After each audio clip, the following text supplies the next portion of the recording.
Pô, passei por uma parada muito doida aqui agora. Ano de Copa do Mundo, eu comecei a dar uma revisada em várias Copas olhando. Sabe o que eu reparei, mano? Se a gente traçar uma linha do tempo no futebol, dá pra gente ver direitinho qual foi a evolução dos estilos de jogo dos atacantes no futebol mundial. Os que faziam mais sucesso em cada época. E aí, considerando essa evolução do atacante com a passagem do tempo, dá pra gente imaginar quem será o melhor perfil de todos pra vestir a camisa 9 da seleção brasileira na Copa agora de 2026. Vambora então.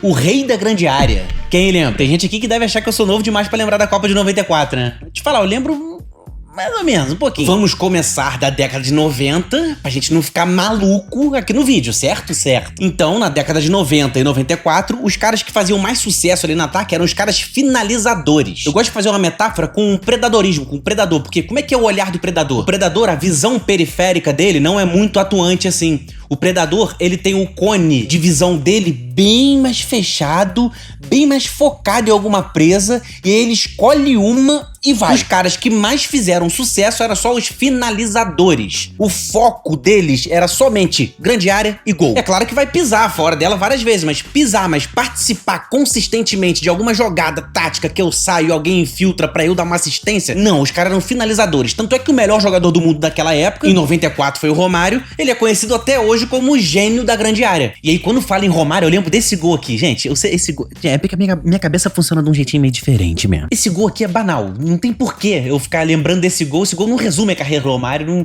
É um gol tosco, assim. Ele foi lá, cabeceou e foi o gol. Mas o que chama a minha atenção é que eu reparo nas coisinhas meio diferentes mesmo jogando futebol. Mas o que chama a minha atenção é quando eu me coloco no lugar dele. Olha só, o zagueiro foi pressionado, recuou muito mal pro goleiro. E aqui, olha, nesse momento aqui, se coloca no lugar do Romário. Ele tá pensando assim, cara, eu não sei qual vai ser o desfecho desse lance. 90% das vezes o goleiro vai chutar essa bola em direção à linha lateral, mas, por via das dúvidas, se a bola sobrar nessa área do campo, sem nenhum goleiro do gol e eu não tiver nela, eu nunca mais vou me perdoar pro resto da minha vida. Parece que o raciocínio dele é esse, sacou? E aí mesmo sem a jogada prometer ir pra lá, ele se posiciona, acontece o mais improvável, que é o goleiro cortar aqui pro meio, em vez de cortar pra linha lateral direto, a bola vai certinha no pé do amiguinho dele, que consegue cruzar de primeira, e o Romário tá lá, esperando como se ele soubesse que isso tudo ia acontecer. Ele tá no melhor lugar possível, tu vê que o cara é obcecado pelo gol, pô. Olha o pezinho dele ali em cima, ó. Ele não tá contando que esse goleiro aqui vai tirar a bola errada. Ele tá se posicionando pensando, meu irmão, tá sem goleiro, pelo amor de Deus, é claro que eu vou ficar aqui. E não deu outra, mano. É muito sinistro, cara. Mas o que pra mim marca muito esse estilo de jogo é a capacidade de finalizar de várias formas diferentes. E, pô, por mais que o cara vá pra fora da área e faça alguma coisa de vez em quando, parece que o cara guarda pra gastar toda a cognição dele ali só dentro da grande área. Em 2 toques na bola. Em 90, o campeão mundial foi a tal da Alemanha Ocidental, né? O atacante era o tal do Klinsmann. Esse Klinsmann, ele se movimentava um pouco mais do que o Romário, mas é o mesmo esquema. O cara era finalizador, ele tava preocupado era com isso. Olha só como que ele domina os espaços na grande área. Aqui ele tá esticando o bracinho pedindo a bola no segundo pau, mas ele vai perceber esse defensor aqui afundando demais. Ele vai chegar muito perto da pequena área.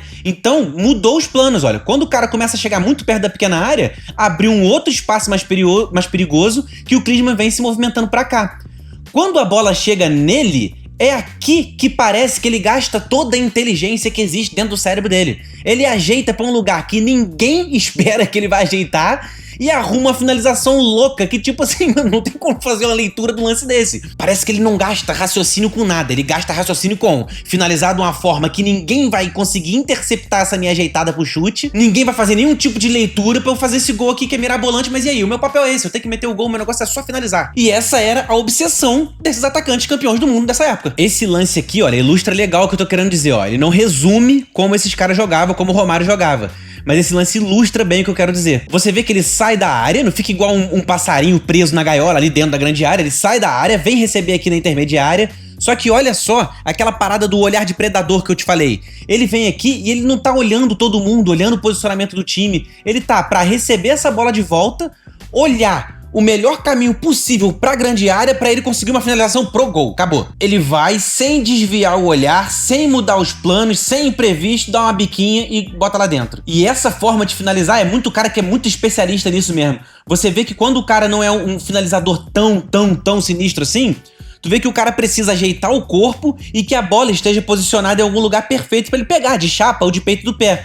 Com o Romário e esse tipo de jogador é o seguinte, o jeito que a bola tiver, eu vou dar um jeito de finalizar. E aqui ele dá uma bica seca no meio dela, ó. de bico, ó. Por quê? Porque a circunstância se mostrou desse jeito, mano. Eu vou me adaptar à circunstância e vou bicar do jeito que dá. Desse jeito aqui é um biquinho. Esse biquinho dele é famoso pra caramba.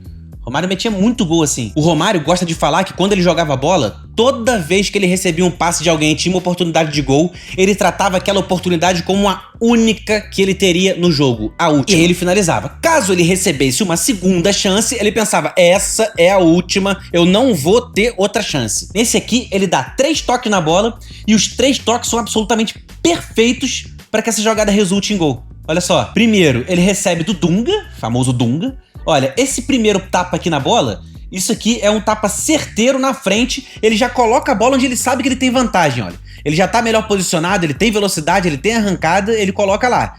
Aqui, esse segundo toque é muito certeiro, cara. Esse segundo toque aqui, ele coloca a bola numa distância, é um tapinha numa força exata, que ela já fica perto o suficiente do goleiro pro goleiro fechar o ângulo se jogando nela, ou seja, o goleiro já fez um movimento que se comprometeu com a jogada, não dá mais pra voltar atrás, e esse toque fica longe o suficiente do zagueiro que tá marcando ele mais perto pra ele não alcançar com o carrinho, e ao mesmo tempo ainda tá ao alcance da perninha curtinha dele que ele consegue dar um biquinho de leve. É um biquinho só pra passar do goleiro mesmo que já tava com o movimento já feito. E agora, na próxima parada da linha do tempo que começa a doideira. Olha só que doideira. Cara, eu juro que eu não acho exagero nenhum falar que teve um cara que jogava tanta bola que ele foi meio que um divisor de água no estilo do jogo dos atacantes, cara. Pois é, tudo culpa do Ronaldo. Na Copa de 98 e 2002, o Ronaldo, cara, ele era um hiperatleta. Super, hiper. Ele tinha a capacidade de finalizar que os atacantes sempre precisam ter, isso não tem pra onde fugir. Olha só esse aqui ele é o predador, olha. Observa o espaço maior entre os defensores, se posiciona onde tem uma brecha um pouquinho mais aberta e finaliza do jeito que a bola vem, sacou? A bola não vem dando condição pra ele finalizar, não. Ele dá um jeito qualquer, do jeito que ela vê, ele se vira e consegue botar pra dentro. E o peso muito grande também é essa assistência aqui do Rivaldo, tá de sacanagem, né? A assistência foi tão perfeita, cara, que ele explora o espaço nas costas da defesa e a curva que a bola faz, a trajetória é tão perfeita que o goleiro cogita interceptar esse cruzamento, ele cogita sair do gol, fica no meio do caminho e no momento da finalização do Ronaldo ele não tá bem posicionado e isso facilita uma finalização totalmente improvisada no gesto técnico que nem existe direito, facilita isso a entrar. O goleiro tá mal posicionado, né? Então isso aqui foi, enfim, bons tempos da seleção brasileira, né? Então ele sabia muito ser o atacante que é o tal do predador, mas ele era um cara que saía bem mais da grande área e, cara, era comum até certo ponto ver o Ronaldo fazendo uns gols solo, assim, de tipo assim, uma arrancada absurda. Muita explosão, muita técnica, muita habilidade, força quando era preciso e a capacidade de finalização que os melhores atacantes da era anterior tinham. Pô, tem um gol solo do Ronaldo contra o Compostela que eu só sei que existe no mundo um time chamado Compostela por causa do gol que o Ronaldo fez nos caras. Não saberia que esse time existe. Pra você ver só, olha só que honra do Compostela tomar esse gol do Ronaldo. Olha isso aqui, começa com perspicácia, ó, desviando dos caras e agora força, olha. Olha lá, tromba, trança-pé, equilíbrio, ó, puxão de camisa e habilidade junto.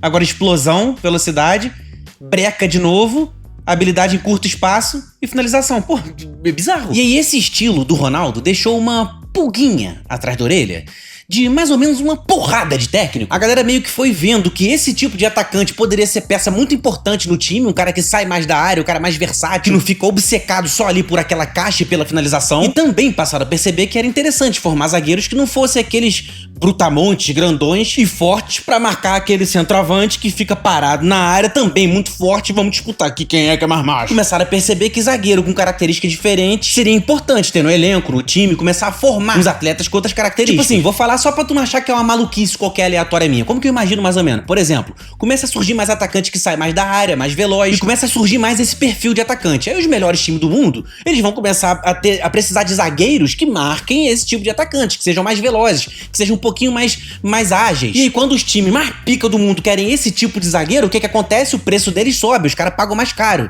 E aí viram que alguém pagou mais caro nesse tipo de zagueiro, as categorias de base pensam, opa, se a gente formar zagueiro assim, nós vamos ganhar a nota, hein? Tá valendo isso aí. Eu imagino que é assim que essas paradas acontecem, sacou? É evolução. É tipo a fábrica que fabrica um monte de garrafa de 1 litro e vende um preço. Aí daqui a pouco ela vai e testa pra fabricar uma garrafa de 2 litros. Aí vê que as pessoas pagam muito mais caro e vão muito atrás dessa garrafa de 2 litros. Elas pensam, opa, vão começar a produzir de 2 litros, então vão ganhar mais dinheiro assim. Eu acho que é mais ou menos a mesma parada, sacou? Um determinado jogador de uma posição que começa a valer muita grana no mercado, os times começam a se preocupar um pouco mais a formar jogador com aquela característica, pra quando vender, estourar a área boa. Eu imagino, e aí o Ronaldo fazer o que fez em 98 e 2002. Em 98 teve aquela final lá que foi meio esquisita, né, que teve a convulsão, enfim. Mas pra mim ele era disparado o melhor atacante dessa época aí, melhor jogador do mundo. E aí mais pra frente, em 2006, foi um momento meio de transição. Parece que foi tipo uma despedida dos atacantes mais fortes e mais finalizadores, assim, fixos. O artilheiro da Copa do Mundo foi o Klose, que era o cara que, mano, eu penso no nome dele, eu lembro de posicionamento. O posicionamento dele era perfeito. O cara conseguia ler antes de todo mundo o que tava acontecendo. Era muito bizarro. Ele sempre agia uma passada antes de todos. E ainda teve também o Luca Toni, que foi campeão pela Itália nesse mesmo ano. Nem parece que essa espécie de atacante seria extinta dali a pouco tempo. Depois de 2006, o futebol se tornou tão rápido, os espaços tão curtos, que aquele cara que ficava mais paradão ali na área, esperando uma janela de oportunidade pra aproveitar, foi perdendo aquela característica do olhar predador e foi começando a ser mais aquele cara que, por mais que fosse fixo, era exigido dele mais inteligência, uma cabeça mais em pé, pra servir mais os companheiros que vinham atacando a grande área de fora pra dentro. O estilo predador ia acabar até mesmo nos caras mais fixos. Na próxima Copa, em 2010 e em 2014 também, aqui no Brasil, foi a era da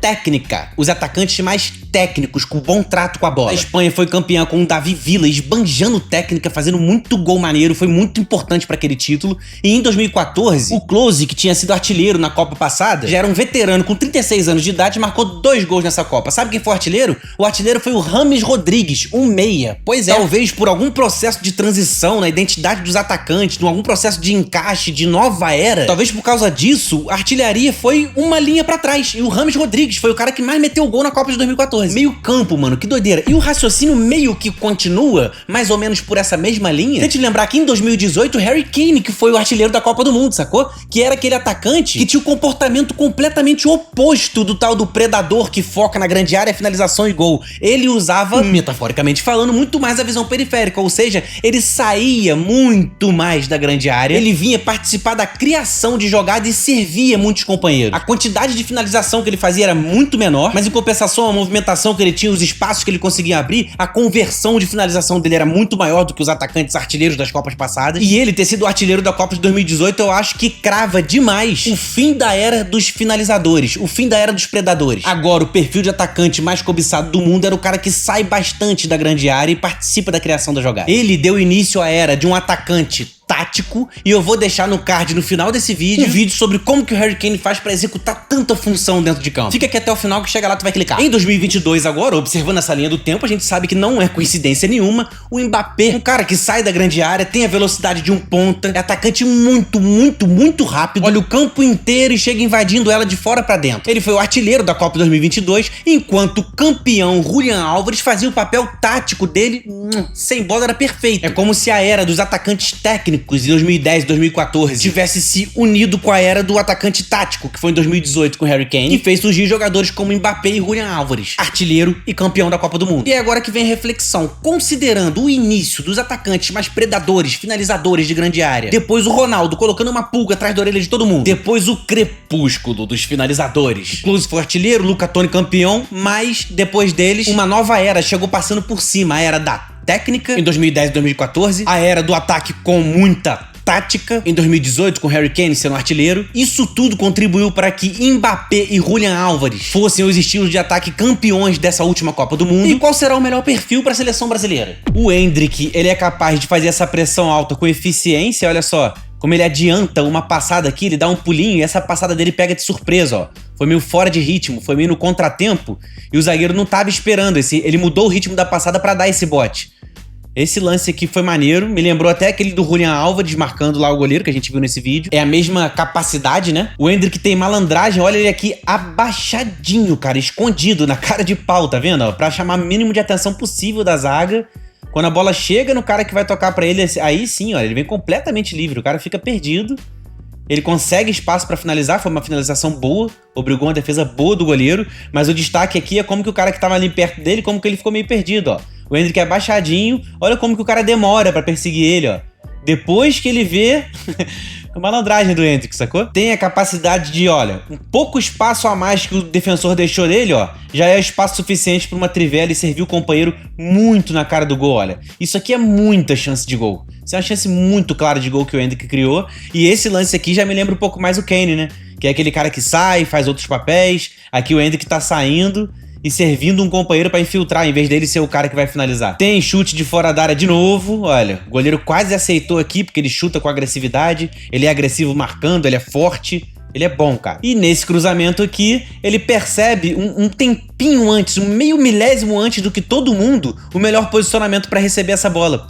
Se você perceber bem, logo antes do cara dar esse toque aqui, ó, quando o cara levanta a perninha, é que o Endrick tá reagindo lá, olha. Olha como que o Endrick dá uma reagida de repente antes de todo mundo, ó. Olha lá, reagiu e a bola já tá vindo pra ele, tarde demais pro zagueiro correr. Olha só, o zagueiro acompanhando a bola, perdido, e o Endrick já tá lá, esperando ela. Não tem jeito, o Endrick tem que estar no mínimo no grupo da Copa, se não for titular. Até porque também seria importante ele chegar na Copa de 2030 já com alguma Copa nas costas, sacou? Não ser a primeira dele. Mano, é claro que ele tem que estar lá.